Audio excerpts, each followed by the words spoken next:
Allez, vas-y, installe-toi, c'est l'heure des chroniques de Coco.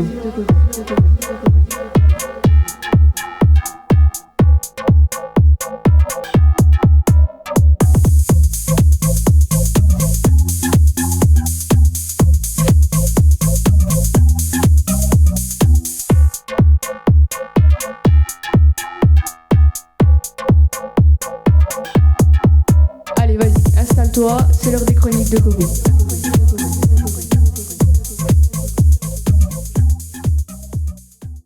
Hola tout le monde et bienvenue sur les Chroniques de Coco. Aujourd'hui je reçois Joran, un auteur-compositeur du territoire de Belfort.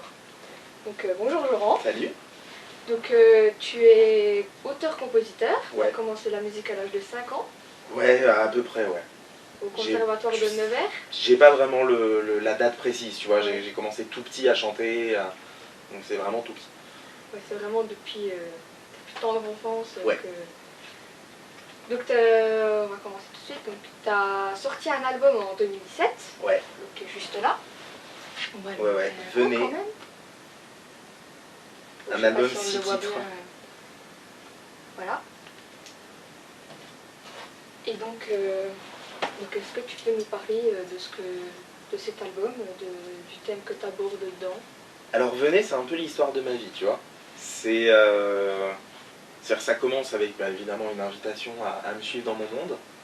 Et puis je raconte un peu mes histoires, mes déboires amoureux, quand ça marche pas, enfin voilà. Beaucoup autour de l'amour, parce que tu l'as dit, hein, c'était en 2017, j'écris principalement là-dessus. D'ailleurs c'est assez marrant, j'ai plus la faculté d'écrire quand ça va pas que quand ça va. Alors, j'arrive plus facilement à écrire les trucs Les tristes. inspirations. Ah ouais, non mais c'est ça. Et, et du coup ouais, c'était... donc venez, c'est un album sur ma vie amoureuse entre 2012 où j'ai commencé à écrire, vraiment, et puis jusqu'à ce que j'enregistre l'album en 2016. D'accord. Voilà. Et tu as commencé à le préparer en 2016. Ouais. Et à vraiment composer pour la première fois, tu as commencé à peu près quand? Alors la première chanson de l'album, elle a été composée en 2012. 2012. Ouais, ouais, c'était, ça s'appelle Un matin, que j'ai écrite un soir. Je me suis, pour la petite histoire, voilà, cette première chanson, je me suis réveillé, enfin, j'étais en train de m'endormir, puis j'ai dit, ah tiens, j'ai l'idée, et j'ai pris des post-it que j'ai collés sur ma table de nuit, avec les premières paroles de cette chanson-là. Et après, il y en a eu plein qui sont suivis, et il y en a plein qui sont pas sur l'album encore, mais... Et des fois, suffit d'un déclic. Mais il suffit d'un déclic, c'est ça. Il suffit d'une rencontre. Et c'est ce que j'explique de toute façon tout au long de l'album. Hein. L'album, c'est une histoire de rencontre. Ouais, et puis moi j'ai écouté, franchement, bien. Moi j'aime bien. Et donc, dans la même année, t'as été à N'oubliez pas les paroles, Ouais, avec Nagui. T'as retenté ta chance en 2019. ouais. Est-ce que tu peux nous parler de cette expérience Alors c'est une expérience de ouf. Déjà, tu vas sur un plateau télé. Donc quand tu as la chance d'être sur un plateau, voilà, c'est déjà exceptionnel. C'est une expérience. Bon, 2017, ça a été un peu, j'ai été un peu déçu, ouais. puisque j'ai perdu sur une chanson que je connaissais absolument par cœur. Et la même chanson, voilà, je me suis planté lamentablement. Et mais voilà, c'était c'est des expériences de malade.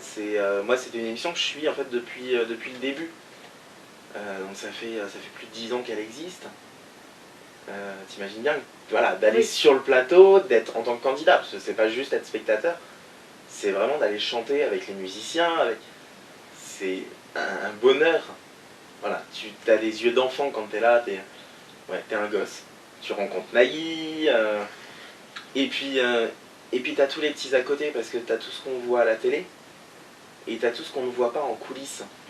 C'est-à-dire que entre challengers, entre candidats, on n'est pas dans l'optique de se dire attends, on va te battre. Non, on n'est pas dans cette optique-là, on est dans l'optique de s'éclater. Et en général, tu as vraiment des moments où tu t'éclates.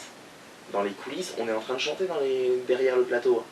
Faut pas croire, hein, on a un écran de retour, on voit comme si on voyait à la télé, et on est juste en train de chanter avec les gens qu'on a rencontrés il y a 2 heures.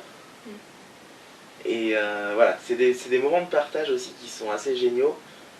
On partage du temps avec, donc avec les candidats, avec l'équipe de casting, qui est adorable aussi, puis qui nous chouchoute. Hein. Moi j'ai souvenir de la première fois où j'y suis allé. J'étais très stressé de monter sur le plateau. Et il y avait Nagui qui venait me dire bonjour. Et juste avant de monter sur le plateau, la chargée de casting qui s'occupait de nous, et qui s'occupait de nous pousser, hein, qui nous pousse sur le plateau. Et juste avant, elle me faisait un petit massage des épaules pour que je me détende, quoi. Enfin, c'est des choses qui... T'imagines pas ça derrière, t'imagines pas que ça se passe comme ça, et ça se passe divinement bien. Franchement, tant mieux, parce qu'on peut penser des fois qu'entre candidats, c'est un pur concours, ou c'est que tout le monde se descend et tout, puis en fait, bah, pas forcément. Non, et puis là, la deuxième fois, du coup, où j'ai rencontré quelques personnes, puis en fait, on a tous été maestros. On est resté quelques émissions chacun. Et du coup, on s'est retrouvés, on a fait un petit peu notre team maestro entre nous, et régulièrement, on se retrouve, quoi. Voilà, avant les confinements, là, où je suis descendu sur Toulouse, j'ai retrouvé une maestro qui était dans le coin là-bas, j'ai été la voir, quoi. Voilà. Ça permet aussi de faire des rencontres et puis de se faire des connaissances. Hein. Mais c'est ça, et puis tu fais des connaissances dans la musique, du coup. Et tu rencontres des gens qui jouent de la musique, des passionnés. Voilà, t'as pas que des gens qui apprennent juste les textes, hein. Oui. C'est même assez rare, finalement, quand tu réfléchis sur le plateau. Quand tu écoutes, maintenant, ils chantent très très bien pour la plupart. Voilà, il y a quand même une sélection un petit peu aussi sur la voix, faut pas que ce soit horrible pour les oreilles des téléspectateurs. Ils vont pas prendre la pire casserole qu'ils ont ramassée dans la rue.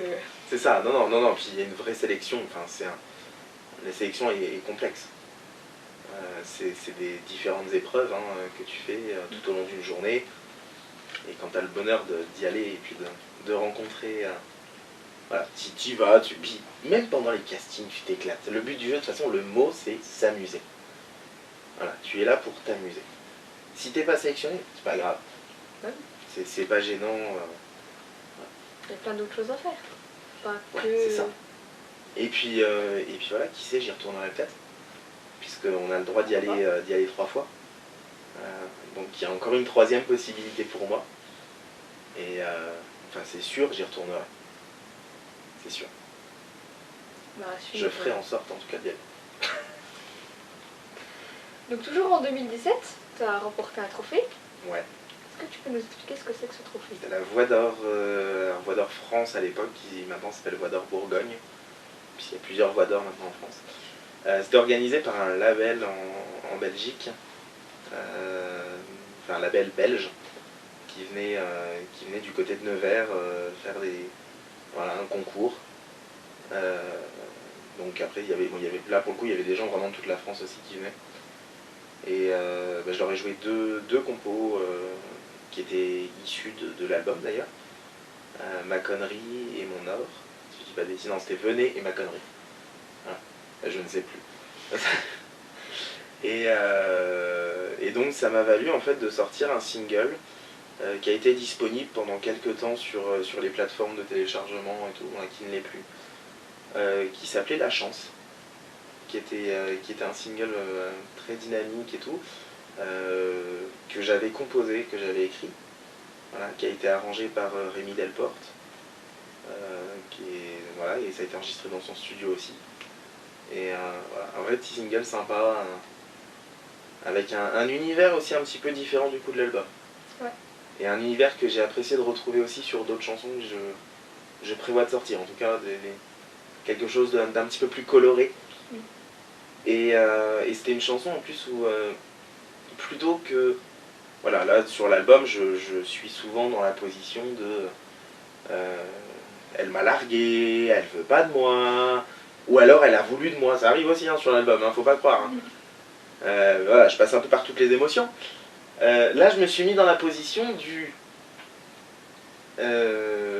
mon gars en face, le gars de la nana, regarde la chance que t'as, parce que bah, moi je suis célib, et ta copine, je la voudrais bien, mais Bah je peux pas parce que elle est avec toi. Et puis en voilà. plus, je Et sens si tu te que rends pas compte de la chance ce que soir, tu as, bah, je vais donne-moi ta conclure. place, hein, voilà, cette chanson-là, elle est dans ce style-là.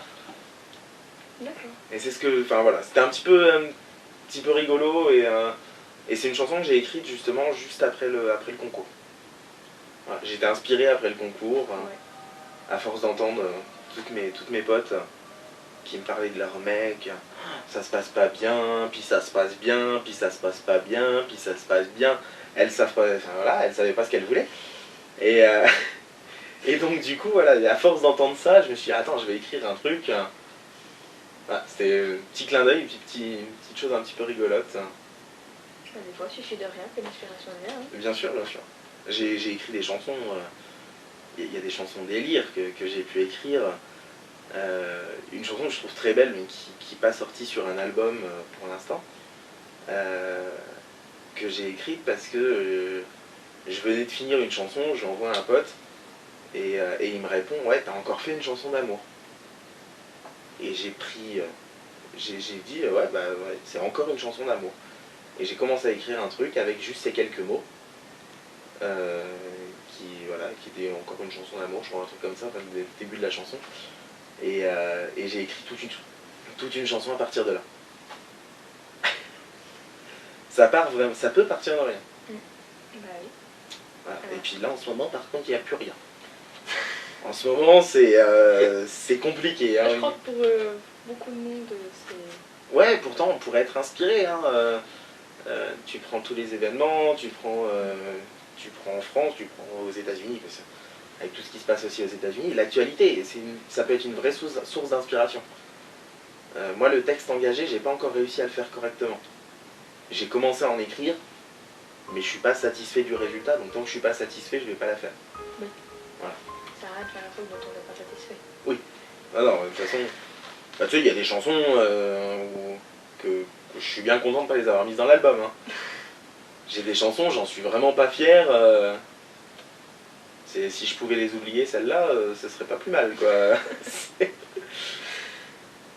Quand je les réécoute, tu sais, au fur et à mesure, ben, tu prends peur, hein. Je pense après, des fois, avec le recul... Ouais, c'est ça, en fait, quand tu les écris, t'es content. Tu les écris, tu te dis, ah ouais, ça sonne bien et tout. Tu les réécoutes un peu plus tard, puis... Puis après, tu les réécoutes. Puis là, tu te dis, mais comment j'ai pu chanter un truc comme ça? Et c'est des chansons que je mets jamais sur scène, que je mets jamais dans les albums, que voilà. C'est des chansons que je n'envoie jamais non plus quand je veux faire écouter ce que je fais. C'est des chansons qui restent très secrètes et qui restent pour moi.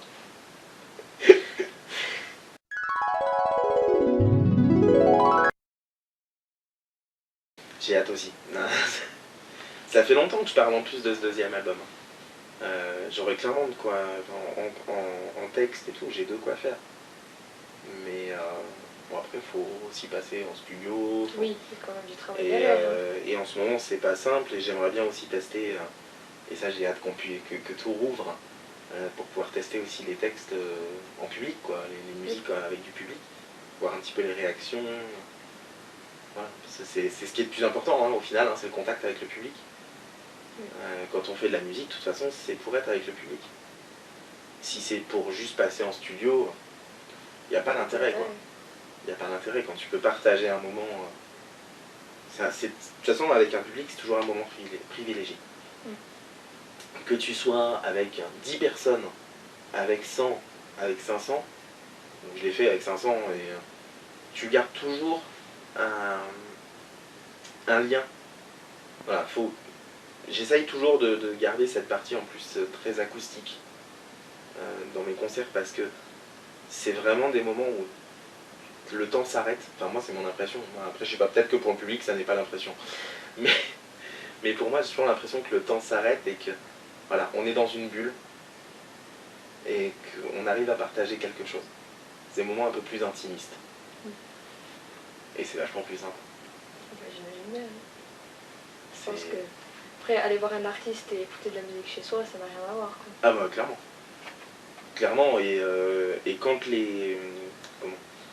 les salles de concert, quand les bars vont réouvrir, et que je pourrais à nouveau me produire, il faut clairement pas s'attendre à entendre la même chose que sur l'album. Déjà parce que je suis tout seul sur scène, donc ça va être très difficile de reproduire tous les instruments qu'il y a en même temps. C'est compliqué, effectivement. J'arrive à en faire une partie, mais pas tout. Mais surtout, voilà, c'est le but du jeu en concert, c'est aussi de donner quelque chose d'autre. Et de donner à chaque fois un petit bout de soi. Donc voilà, c'est un petit peu... Forcément, ça sera différent. Et là, on est en train de préparer quelque chose vraiment tout neuf. Un spectacle vraiment neuf. Justement, j'ai vu que tu préparais ça pour 2021. Ouais, alors honnêtement, 2021, je pense que ça va se terminer en 2022, vu qu'on galère à rouvrir. Hein. Voilà. Et puis que ça fait 1 an qu'il y en a qui veulent se produire et qui ne peuvent pas. Alors que moi, 2020, j'avais annoncé, avant même toutes les problématiques Covid, j'avais annoncé que pour moi, ce serait une année blanche, que je ne ferais rien pendant 2020. Mais du coup, ouais, je suis en train de préparer en tout cas tout un spectacle. Quelque chose de nouveau, avec des parties où simplement je vais chanter et tout, parce que j'ai 2 composantes que j'aime beaucoup dans les choses, c'est justement, c'est faire le show, voilà, où là j'ai des inspirations du genre Mika, qui est un méga showman, et puis une partie acoustique, où là je vais être plus proche de Vianney par exemple. Vianney, lui, tout seul sur une scène avec une guitare, un micro et puis quelques pédales, et puis c'est bon, quoi. Voilà, c'est juste, c'est super facile pour lui, et pour moi, beaucoup moins. Mais voilà, j'ai envie de me rapprocher aussi de cette partie-là, pour proposer aux gens deux composantes un peu qui se complètent. Voilà, c'est la partie acoustique, c'est, comme je disais, quelque chose où tu te rapproches des gens. Et la partie show, c'est quelque chose où tu fais rêver les gens. Oui. Voilà. Enfin, en tout cas, c'est le but. Oui. Donc il y a beaucoup de boulot. Hein. Ça fait depuis septembre-octobre qu'on est dessus. Voilà, j'ai quelques personnes qui m'aident pour préparer tout ça, qui me donnent des idées, avec qui je discute. Je dis, vous en pensez quoi? On pourrait travailler ça comme ça. Je leur fais tout écouter, on travaille la mise en scène ensemble. Voilà. Et on a des idées, on essaye de mélanger ces 2 parties pour créer quelque chose sur un terme très global. Ça rejoint un petit peu le thème de l'album, ça reste le thème de l'amour. Mais on va sortir de l'amour avec un grand A. On va être beaucoup plus vaste. C'est-à-dire, c'est pas que. C'est aussi l'amour paternel, maternel. C'est l'amour de son conjoint. C'est l'amour, c'est la perte d'un être cher. Voilà. C'est très global. C'est vraiment l'amour en général. Voilà. Et puis tout ce qui en découle aussi. Parce que l'amour, tu peux retrouver aussi de la jalousie, tu peux retrouver... Oui. Voilà, t'as beaucoup de choses qui découlent finalement de l'amour. Et le but du jeu, il est de faire tout ce spectre. Alors ce qui est très compliqué en 1h30. Hein, faut viser très large. Mais c'est possible. C'est possible. Et puis pourquoi pas, voilà, avec je vais pas dire des techniques nouvelles parce que c'est déjà utilisé par les plus grands, mais voilà, des techniques de mise en scène que j'avais pas l'habitude d'utiliser. De la mise en place d'un petit peu de décor, de choses comme ça, sur lesquelles on travaille aussi, qu'on dessine pour l'instant, pas encore fabriqué, mais qu'on dessine, et voilà, toujours faire quelque chose d'original. De toute façon, je suis un original. Donc du coup, voilà, on essaye de faire quelque chose qui me correspond. C'est le but, hein, de toute façon. Hein, Bah oui. De toute façon, je pense que ça se ressent quand ça correspond pas à l'artiste. Hein. Oui, je pense aussi, voilà, quand... Parce que ça vient pas vraiment de l'artiste. Ça vient pas du cœur. Voilà. C'est ce qui est important, c'est que ça vienne de là, hein, de toute façon. Que quand tu fais passer... T'as des messages aussi à faire passer quand t'es sur scène. Je sais que pendant quelques temps, j'ai joué une chanson en reprise de Vianney qui s'appelle L'homme et l'âme, que j'appréciais de jouer quand j'étais dans un bar, que j'ai apprécié de jouer. J'ai joué sur la place d'Armes à Belfort. C'est des chansons où, quand tu les joues, tu fais aussi passer le message. C'est une chanson sur les attentats. Et tu fais passer ce message de « ils n'ont pas gagné ». Voilà, on est encore là, on réussit à faire en sorte qu'ils ne gagnent pas, qu'ils ne nous terrorisent pas, justement, et qu'on continue à sortir. Et voilà, et c'est le message de toute façon original de la musique, et c'est vrai que quand tu joues sur une terrasse de bar, quand tu joues dans un bar, voilà, c'est toujours, tu as toujours une pensée quand même sur ces événements-là. Et donc tu te dis que tu as vraiment de la chance. Donc du coup, non mais oui, donc c'est avec 2 personnes, je travaille sur ce spectacle avec 2 personnes que j'apprécie énormément, 2 amis proches, qui sont donc Antoine Dufour et Géraldine Fils-Redru. Voilà, Antoine qui a la fibre technique, donc du coup qui me donne des idées d'un point de vue technique. Géraldine qui a plutôt la fibre vocale, musicale. Enfin, même si Antoine l'a forcément, hein, en technique, on l'a tous. Hein, mais tu as ce... Voilà, Géraldine, elle a vraiment la partie vocale et elle me coach vocalement. Elle me dit attention, là tu fais une connerie. Ça va pas ce que tu fais, travaille ça comme ça, voilà. Et Antoine a plus cette vision, alors à la fois technique, et puis artistique aussi, c'est-à-dire lui, on va être beaucoup avec la mise en scène aussi, l'idée de on pourrait penser ça comme ça, on pourrait, voilà. Enfin, tous les 3 on se complète vraiment bien, et c'est des gens à qui j'ai tout de suite proposé, c'est les premières personnes à qui j'ai proposé de travailler sur ce spectacle-là.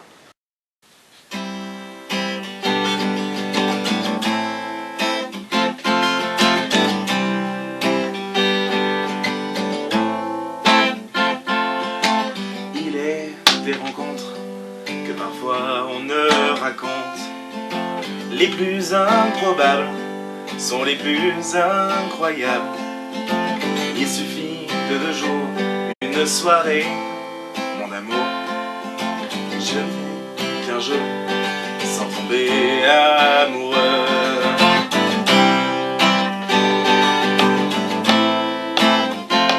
On en fait des conneries dans la vie, mais celle-là, je la regrette pas. Oh, oh, oh, oh.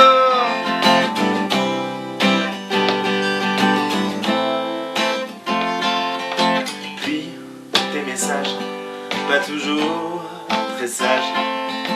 Entendre ta voix me remplit de joie. Une nuit passée l'un contre l'autre, collés. Pas envie de dormir, mais plutôt de rire.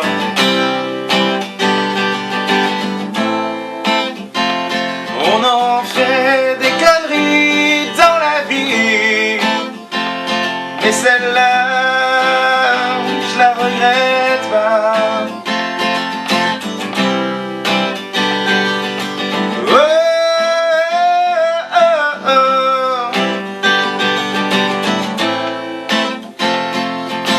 Et puis la fin, je la connais. Tu as ton copain et tu rêves. Tu veux partir, tu veux t'enfuir. Allez viens avec moi, allez viens dans mes bras. On en fait des conneries dans la vie, mais celle-là, je la regrette pas.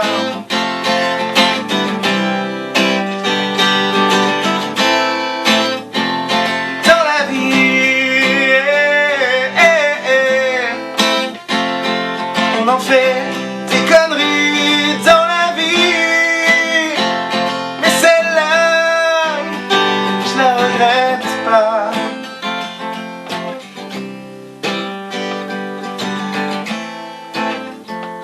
On en fait des conneries dans la vie, mais celle-là, je la regrette pas.